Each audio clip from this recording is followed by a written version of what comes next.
It's another game day. The Rangers are in San Jose to face a former number one overall pick, Macklin Celebrini. Remember the last time these two teams met? It was a doozy, 6-5 San Jose in overtime. But I've got a trade proposal that involves a couple of other former number one picks that, I don't know, maybe it's not so outlandish. Who knows? Hey, everybody. This is Rangers Daily. I am your host, Todd Werwa. Please subscribe to the channel. Tell all your friends to subscribe as well. Leave me a thumbs up if you like the content. Ring the bell so you know each day when a new episode is posted. I appreciate all of it. I love reading your comments, and I love seeing the subscription numbers come up. So here's my thoughts. Here's my possible proposal, feasible or unfeasible as it may be. So The Athletic did a story on the trajectories of 2020 number one overall pick Alexis Lafreniere and 2021 overall pick Owen Power.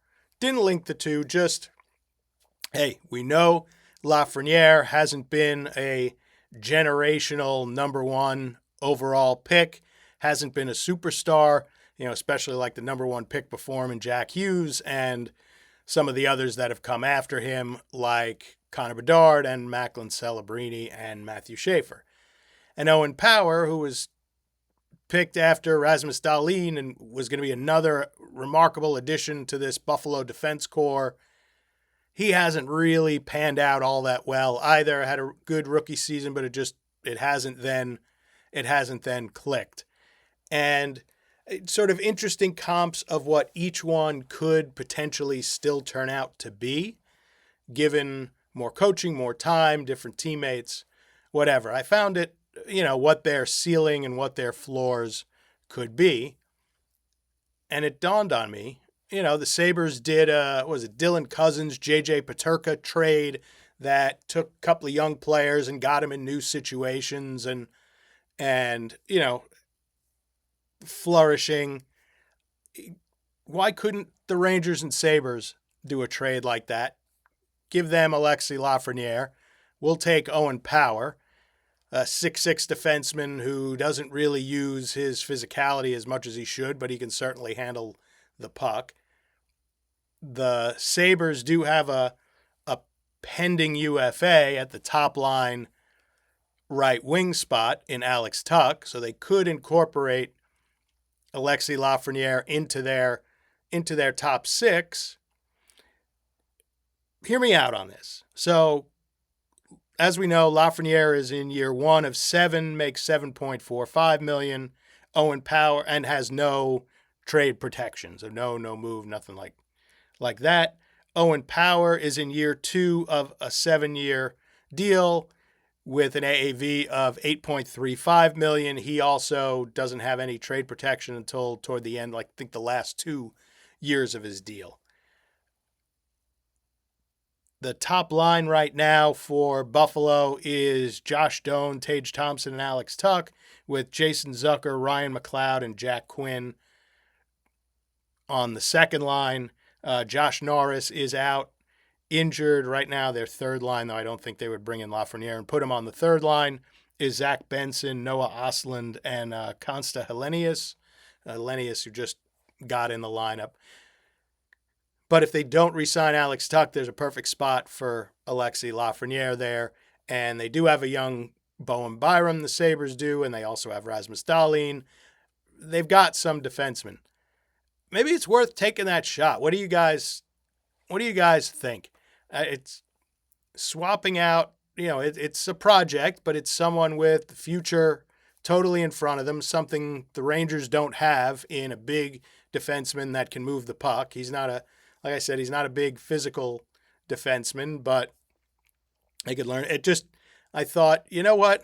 If we're looking for places that would take Lafreniere, if the Rangers were inclined to move on from him as opposed to trying to see if they could fix him over the next year or two with different teammates, just thought about it and said, maybe something like that could get done. Maybe it's a fantasy scenario, whatever. But boy, it would be nice to get something back for Lafreniere that would have that same young trajectory of growth from a team we don't play all that often. From a team, obviously they're trying to make the playoffs this year for the first time in an eternity. I don't know. Maybe they're thinking about it, but if you go to The Athletic, if you have it, read the article. The trajectories and their underlying numbers are interesting, but I don't know. Maybe they could be dance partners. Wouldn't be the worst trade in the world, that's for sure. It made me think about thinking about getting rid of Lafreniere. Obviously, it's not that long ago, the 2020 draft. He was the clear consensus number one. Like, he was viewed as, a generational talent. He'd been talked about for years and years. Everybody knew he was going to be the number one pick. The problem I don't think people realized until sort of the workouts and stuff, he didn't have any stamina. He wasn't in shape. He didn't really have that kind of personality. Remember, 2020 was also all remote in that draft. I remember talking to one still NHL executive, just, how about how flushed in the face Lafreniere would get, and just wasn't ready to really step in to the NHL, but he was by far the consensus number one pick. Quentin Byfield was second and went second. I think he was tantalizing because he was big and he played center as opposed to Lafreniere. Tim Stützle went third, and boy, wouldn't it be great if we had Stützle instead of Lafreniere? Stützle has been fantastic. Lucas Raymond went fourth. Jake Sanderson went fifth. Jamie Drysdale went sixth. The aforementioned Jack Quinn went eighth. Marco Rossi ninth. Yaroslav Askarov, who we may see play for the San Jose Sharks. So I'm hoping it's Nedeljkovic. I'm hoping it's the fighter Nedeljkovic in the nets for San Jose. But Anton Lundell went 12th. Seth Jarvis went 13th. Right, there's some good talent in that draft. Dylan Holloway went 14th. Braden Schneider went 19th. So if I was doing it all again, knowing what you know now, which obviously can't be done, I think it would put Stützle one, maybe Jarvis right up there too. That kid is unbelievable. But I certainly would not have Lafreniere number one. Obviously, sometimes things just don't pan out quite the way you want. And, instead of getting a franchise-altering player, you get a second or a third liner, and he does wind up becoming a franchise-altering player because he's not a dominant player, and he sets your franchise back by not being a Macklin Celebrini, a Connor Bedard, or a Jack Hughes. So just wanted to see what else was out there in 2020 back when Lafreniere was drafted. Reading some stuff as they were getting ready for San Jose today, and the thought really, no one's really talked about whether Mike Sullivan is actually the right coach for this retool. We all agree Chris Drury isn't the right GM for the retool. But is Mike Sullivan and his coaching staff the right coach, the right group for the retool? He said, to quote him, he said, "I'm going to do everything in my power to try to help this team moving forward." He's all in to teach. Remember a few episodes ago when I had questions for Mike Sullivan, one of them was, would you have come here knowing what you know now? And I don't know if he would have, although it is New York. He had ties to, having been in New York before. It is coaching the New York Rangers in Madison Square Garden. It is a pretty darn high-paying job as well. I think we're all sort of scared off because of what we saw toward the end in Pittsburgh, and trying to fit, not giving young players a chance, trying to fit round holes or round pegs into square holes, whatever the expression is, with guys. And what really has me worried about Sullivan for the retool is he doesn't have a Sidney Crosby. And what I mean by that is he doesn't have that one veteran that's a Mount Rushmore guy that everybody respects, that is the leader with work ethic, Stanley Cups, experience, someone everybody wants to emulate, someone that was everybody's hero as they were making their way in professional hockey. He's one of the top players of all time, obviously. And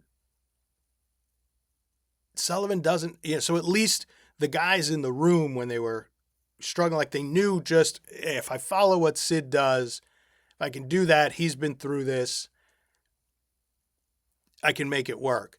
And the Rangers don't have that. You're not going to rely on JT Miller like that. The guy's kind of a head case and, has the bad history in Vancouver and, and the whole Elias Pettersson thing. And yeah, he's the captain, but, he's not a cup winner. He's not a guy that you describe as first line talent with fourth line mentality like Crosby. That's what worries me about Sullivan trying to do this retool is a grand change of plans in players. And even if it's Mika staying and JT Miller's obviously going to stay, and if Mika stays, that's just not the player group you want when your coach doesn't seem like he's all in on giving the young guys the chance to do what they do and fail and learn. And it becomes more of a teaching job than a get guys to win job. And I just don't know if Sullivan's the right guy. I don't think they're going to let him go after one season. That just doesn't seem right. It just sort of makes you wonder how they let, as they cycled through Gerard Gallant and Peter Laviolette, how they let Dan Muse and Chris Knobloch and guys like that slip through the organization, and we've been stuck with David Quinn and all that. So I'm not sold. I'm not sold on Drury doing the retool right, and I'm not sold on Sullivan as much as I love him, and he's one of my absolute favorite coaches. I'm not sold that he's the guy to do this whole retool the right way, that he's in it for 2-3 years of competing for lottery picks. I don't know. Maybe he'll surprise me. Maybe that's where he is in his career and he can see it through the back end, give it 5 years and see it through the back end of becoming good again. But I have my doubts. Now, I will say they did a fun thing at practice on Thursday, which Sullivan said he does once or twice a year, every year. He had the guys basically playing with the wrong sticks. So if you shoot righty, you got a lefty shot stick, etc. And, it's a fun thing to do. It's a goofy thing to do. It makes guys a little more affable and, a little more awkward and stuff like that. But what he says he really does with it is it makes guys focus on the details and all those little things that you might take for granted the normal way. You can't take for granted when you're playing with the opposite hand, and you got to concentrate more on your footwork and your movement and your communication and all of that kind of stuff. It looked like for a team that has really been struggling, it was sort of a good way to break the ice, but also, loosen guys up, but also send them the message of it's the prelude that you know what I'm looking for. You need to focus on these fundamentals. We need to get back to the little things because we have let them slip for quite a while, especially when it comes to defense, when it comes to passing, when it comes to carrying pucks, playing pucks, board battles, all that stuff, all the things that have gotten away from the Rangers over the last, in this calendar year. I will say it should be a whole lot of fun. San Jose is obviously a good team with great young talent. yeah, they went through hell to try and rebuild, and yeah, they got lucky getting some young guys that are plug and play, led by a guy that even Mike Sullivan today, I mentioned yesterday's show that Mike Kelly called Macklin Celebrini Sidney Crosby light. Even Mike Sullivan on Thursday referred to Celebrini, says he reminds me of Sidney Crosby. He's got the unlimited skill, but he also has that work ethic and drive that, you know, you see from someone that always feels like they constantly are trying to make the team and do all the little things and lead by example and arrive early and all of that stuff. So keep an eye out on Celebrini for all the things he does. He's really a wonder. He's gotten so good. Sidney Crosby, by the way, on Thursday had a gorgeous redirection goal against the Edmonton Oilers. Was phenomenal. Another amazing little thing that Crosby can do that, you know, most other people can't. If you're compared to Sidney Crosby, it's the ultimate compliment. So should be a fun game tonight. I hope the Rangers really could use a win. They come back. They've got sort of a choppy little schedule before the Olympic break. They're home, then they've got like a home and away back to back with the Islanders. Not a huge trip, obviously. I think they've got a game against Pittsburgh in there, and then a game against Carolina. It's a busy, very busy week once they get back. Carolina's the last game. They have a few days off before Carolina, which is the last game before the Olympic break. I want to call it the holiday break because we're going to see best on best. It'll be a hockey holiday. But first, let's get there, and maybe we can get a couple of Rangers wins and maybe a Rangers trade in there. That'd be nice. Anyway, thanks as always. Please subscribe. Give me a thumbs up if you like the content. Please leave your comments down below. And again, thanks for watching.